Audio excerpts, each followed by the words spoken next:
దేవుని పరిశుద్ధ నామంలో మీ అందరికీ వందనాలు తెలియపరుస్తున్నానండి. ఈ దినం దేవుని మాటను మనం ధ్యానం చేసుకుందాం. పరిశుద్ధ గ్రంథంలో నుండి రోమా 1 అధ్యాయము 22వ వచనం.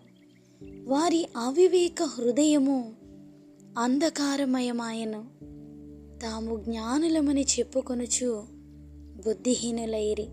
హల్లెలూయా.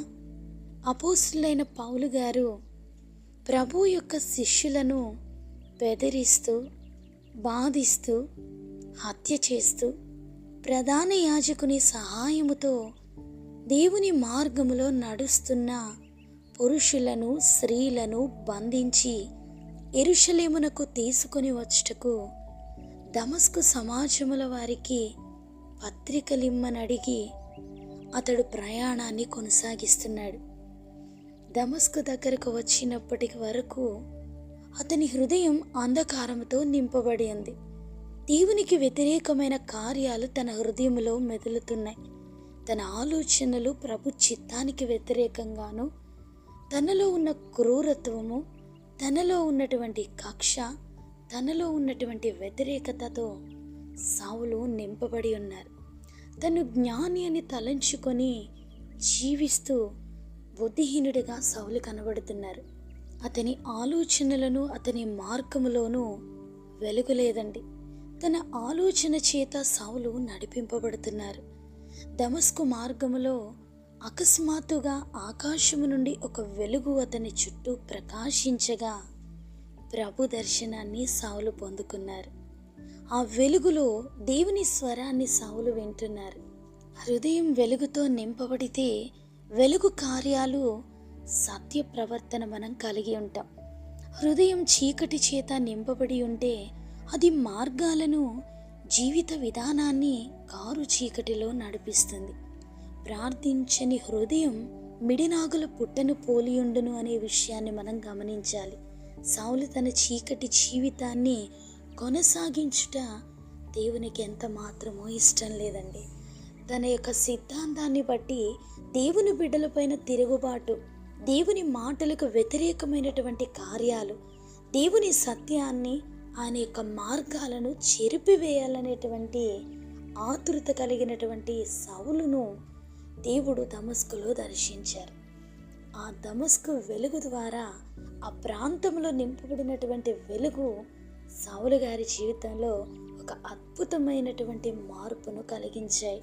సౌలు తన చీకటి జీవితాన్ని ముగించుకొని పౌలుగా మార్చబడి వెలుగులో జీవిస్తూ అద్భుతమైన పరిచర్యను ఆయన ప్రభు సహాయంతో చేయగలిగారు. దేవునిని అంగీకరించినటువంటి వ్యక్తి, ఒక క్రూరమైనటువంటి స్వభావం కలిగినటువంటి ఆ వ్యక్తి విషయంలో దేవుడు ఒక అద్భుతాన్ని జరిగించారు. నేటి మన జీవితంలో కూడా ప్రభువుని అంగీకరించని వారు, యేసు ప్రభువుని అంగీకరించని ప్రతి హృదయము చీకటితో నింపబడి ఆత్మను నిత్య నరకాగ్నికి అప్పగించేదిలా వారి క్రియలు, వారి ఆలోచనలు వారి జీవితంలో శాపంగా మార్చబడే అవకాశం ఉంది. సౌలు పౌలుగా మార్చబడినట్లు మనం కూడా చీకటిలో నుండి వెలుగులోనికి ప్రవేశించాలి.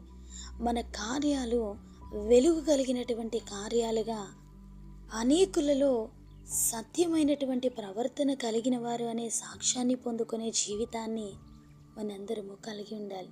చీకటి జీవితంలో సౌలు గారు ఎన్నో పర్యాయాలు మోసపూరితంగా బ్రతికి ఉండవచ్చు. ఎన్నో ఆలోచనలు, ఎన్నో అసహ్యమైన కార్యాలు అతని జీవితంలో చేసి ఉండొచ్చు. అయితే ఎప్పుడైతే దేవుని యొక్క దర్శనాన్ని, ఆయన యొక్క స్వరాన్ని విని ఆత్మీయ జీవితాన్ని మాత్రమే కాదు, తను విడిచి వచ్చినటువంటి పరిస్థితులను అన్నిటినీ కూడా ఆయన మరచి దేవుని కొరకు ముందుకు కొనసాగిపోతున్నారు. అతని హృదయం అంధకారముతో నింపబడినప్పుడు అతని జ్ఞానం కూడా వ్యర్థమైపోయింది. ఎప్పుడైతే దేవుని యొక్క హృదయానికి అతను సమీపంగా రాగలిగారో, అతను వివేకము కలిగినటువంటి దైవజనునిగా, అపోస్తులునిగా అనేకులకు మాదిరికరమైనటువంటి జీవితాన్ని జీవిస్తూ నేటి మనందరము బలపరచబడడానికి ఆయన రాసిన పత్రికలు ఎంతో జ్ఞానయుక్తమైనవి. పరిశుద్ధాత్మ అభిషేకముతో ఆయన వ్రాసిన ప్రతి మాట మన హృదయాల్ని బలపరచగలుగుతున్నాయి.